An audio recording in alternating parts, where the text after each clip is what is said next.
Hello and welcome back to another video. So this time we're going to be looking at all of the gear set pieces to be used as glamour from the new dungeon added in patch 7.4, the Mistwake. I was super happy about this one for obvious reasons. I love Final Fantasy IX and I can't get enough of it. In the last couple of weeks, I've been extensively running the Mistwake dungeon to collect all of the gear set pieces to showcase in a video to show you what everything looks like. As you can see, there are 7 5-piece sets for every single role in the game, and there are also 5 of these 4-piece sets of accessories. The accessories all share exactly the same model, but we collected them all regardless. Additionally, the Mistwake is responsible for the drop of the Mystic Condor minion, as well as the Final Fantasy IX fanfare music scroll, as well as Final Fantasy IX's Battle 1 theme. This took me quite a while to do. There will of course be timestamps to each set. Unfortunately, none of this gear is dyeable, so there is no dye previews unfortunately in this video. Okay, just very briefly, let's show these in a studio just next to each other. We've got the casting, healing, maiming, and scouting gear. You'll see some similarities between reused pieces with slight adjustments between them.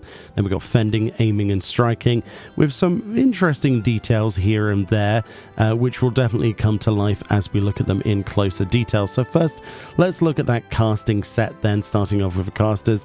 I do like the little purple draped sections, the little details that get reused on another piece later, different recolors, that kind of thing. I like the brass inlay. Brass is the sort of thing that is very difficult to match to in Final Fantasy XIV sets.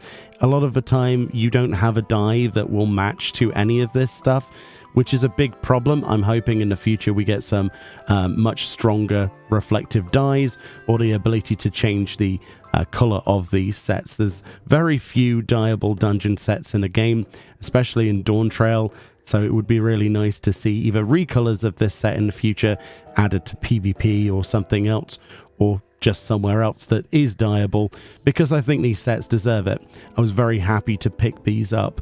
The casting set is really nice actually. It's probably not the most unique out of all of the sets, but there are certainly some elements here that I would reuse. I don't think there's a single piece that I can sort of put my finger on and say I dislike, other than maybe out of preference some of the helms. But the helms have some interesting differentiations. For example, with the healer here, we've got the silver motif instead of the bronze, so this automatically will be easier to set dyes to, right? So with other pieces, whilst the set is not dyeable, but if you're mixing and matching, it is much easier to match to a silver on an undyeable piece with a dyeable piece, and matching it with silver than it is to match bronze. Silver's a much easier color to match to. There's very little differentiation, if slightly. Right, but there's some lovely details on here as well. Turquoise gemstones, an inlay here, some nice things to take from, but essentially it is kind of just the healer set, but better, easier to match to colors. There are some lovely details though. I love the different inlay designs, the little sort of shapes here, almost Garlean sort of flag symbols on some of these pieces, the little buttons. They've definitely gone all out with these sets, and I'm very happy that this dungeon set does look unique and very different from a lot of others. Moving on to the maiming set then, you'll find with maiming and fending specifically, they have this sort of breastplate motif as well as a much longer cloak. So we've got a bit more of a sort of ASEAN vibe going on here. I really do like these hoods. I think the hoods are something that I will definitely keep after this video is done, because obviously storage is a factor. Where am I going to put all of these sets now I've farmed them? But yeah, there are some lovely parts on this. I'm not a particular massive fan of the big breastplate on the chest piece, but it does make it unique, and obviously that is shared with Fending as well. The gloves, not my personal cup of tea, especially comparatively to some of the more detailed gloves from other set pieces, and the legs are kind of okay, but we've got a million legs like that. The boots, however, for the maiming set specifically, I absolutely adore. I like the metal motif, and I also like the fact that they're thigh high. They're above the kneecap, they have armor on them. Incredibly useful actually, especially when you're mixing and matching with the glamour unlock as of 7.4. The scouting set might be one of my favorites, just simply for the chest piece. The chest piece itself is absolutely beautiful. It kind of pains me that we again have issues matching to bronze and sort of copper dyes.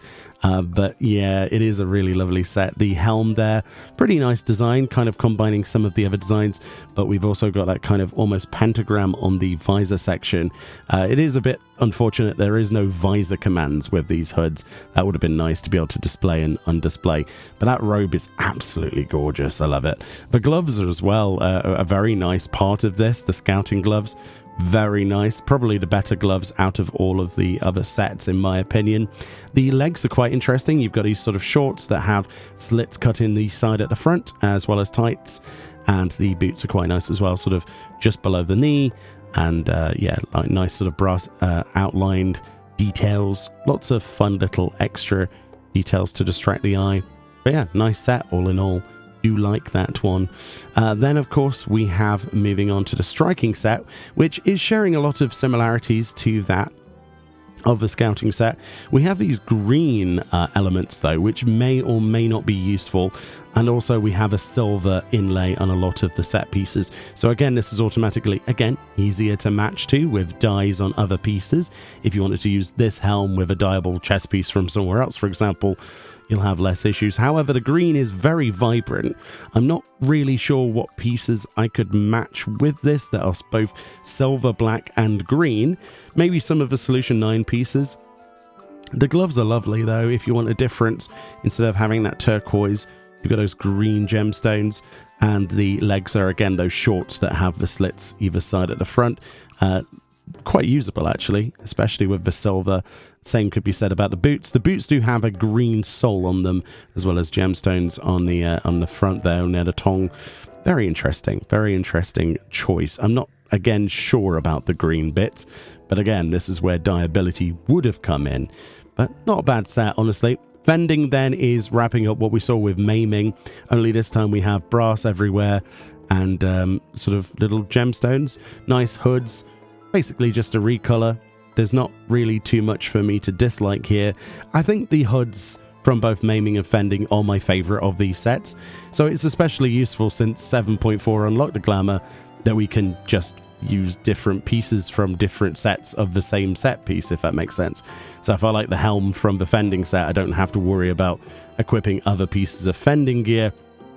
I can just go wild with casting stuff and scouting stuff at the same time. So that's one of the best things that ever happened to the game, at least in my opinion. Some people are on the fence, but I've seen nothing but interesting RP-related armor sets so far. Some really good combinations from a community. Those boots are lovely as well, similar to the Maiming ones, only in brass. Very shiny, very difficult to match dyes to on other pieces, but not a bad set. Yeah, there's not too much for me to dislike there at all. Again, it's very difficult for me to nitpick at any of these sets. This even more hard to nitpick with, because we've got something incredibly unique that none of the other sets have. The chest piece is absolutely exceptional. We've got hints of red. On the hood then we've got these tiny little, almost all-seen eye triangles, like pyramids, and a beautiful front design there on the visor. Nice symmetrical design on the back of the robe there with the tassels on the end, those sleeves. But the best bit of this is definitely the cut, split open sort of tummy area. That chest piece area, lovely. The gloves may be the weakest point, honestly. I kind of love the metal bit, but then hate the fingertips. The legs are really nice as well, sort of flared out towards the bottom, very sort of 70s. And then you've got this all-seeing eye with this ecliptical eye with little pyramids everywhere, very cool. And then the boots, for some reason, have like a Garlean flag on the back of them with the diamonds. Very cool. I suppose once they introduce a flag with diamonds on it, you can't unsee that anywhere else. But that is definitely one of my favorite chest pieces from a dungeon set they've ever added. Absolutely gorgeous. So that's all of the sets then. So the accessories, they all share the same visuals, so there's no point in me showing you all 5 different types of those. But that was the earring, which had leather on it. The necklace is a double necklace, sort of double choker, with a blue gemstone in a silver sort of locket design, which is really nice actually. Very similar to the Drowned City of Scala stuff, the ring and the bracelet. Again, nothing too much to write home about, but again, I thought we'd showcase this because you might not have seen it. The best thing about these sets though is the details that you can't really see until you're up close and personal, and it helps distract between the various other bland pieces as well. It's a very well thought out dungeon set in my opinion, and I would love to see more like this. Unique stuff that isn't just recolors of previous gear. Probably one of the best sets in Dawntrail, at least in my opinion, for my tastes. But let me know what you think about those. So one of the things to note is that obviously with these large cuffs on some of these sets, for example, this is the aiming chest. I absolutely adore this chest piece, but I might want to actually display some gloves that overlap that. And you'll find that with all of the dungeon sets that have these long sleeves, you can easily overwrite them. And I think they're really good. The only problem with any of these sets though is trying to find a matching brass or bronze, which might be difficult even with dyes on other pieces. So you might have to find undyed pieces that just naturally have the same color to have a chance. For example, these are the Lunar Envoys boots of Maiming, which go really nicely and have the same color. But yeah, your mileage may vary. And of course, let's not forget about how lovely some of those HUDs are. For example, this is something I knocked together with just the HUD here, the visor of Fending, which has that lovely brass / gold metal visor at the front. There are no visor commands on these, so you can't hide them, but the hood is lovely, and it immediately reminded me of the Nier stuff. So this is the Type 53 coat of aiming, and I think that goes together really nicely. Maybe the color's slightly off, but again, you can mix and match with the other pieces, the other helms. The recently added crafted gear as well. These are the Courtly Lovers gloves of casting. Nice silver inlay here with a little gemstone. And then of course I've combined the Edenmorn Shousers of casting, which I love because it's a frilly skirt. And then of course to top it off I have those really nice sexy Galatea heels, which are from the Galatea attire on the cash shop. It's very simple to make really effective looking sets with the coloration that a lot of these pieces come in, like the hoods and chest pieces. All of them come in effectively what would be a jet black, which is quite nice. Again, none of this is actually dyed. I haven't used any dyes on this preview here, so of course I've not matched things exactly. But yeah, look how good that looks. And of course, like I say, matching to the chest piece when it is in bronze is going to be very difficult. It's going to be coming down to other pieces of gear basically that are undyeable, because there really isn't a dye that matches the color of a lot of these things. But just as a demonstration, as you can see, the Yorha Type 51 Hood of Scouting goes absolutely lovely with the Scouting Mistwake cloak. And then, of course, there's the Scion Sorcerer's Shadow Talons from Ishtola's attire, the Queen of Hauntites, and the Caligay of Legend, which is recently added in 7.4 as a crafted item. But as I say, I absolutely love several pieces from the Mistwake sets. They are so interchangeable. But yeah, there's a lot of pieces from the various Mistwake sets full of extra details, not too bland, not too basic. It's going to be very hard to match colors like we say, but yeah, they're really lovely items, and I can't wait to see what people come up with now that this is something that is glamour unlocked, right? We don't need a level requirement or a, actual job requirement to equip any of these pieces now as glamour, at least. With 7 sets actually that I quite like the pieces of, it's going to be very difficult to pick and choose what I delete and what I keep. Filling my retainers is not a good solution, so I hope in the future that we can maybe add these either to the armoire, which is less likely, or at least add them as outfit glamours.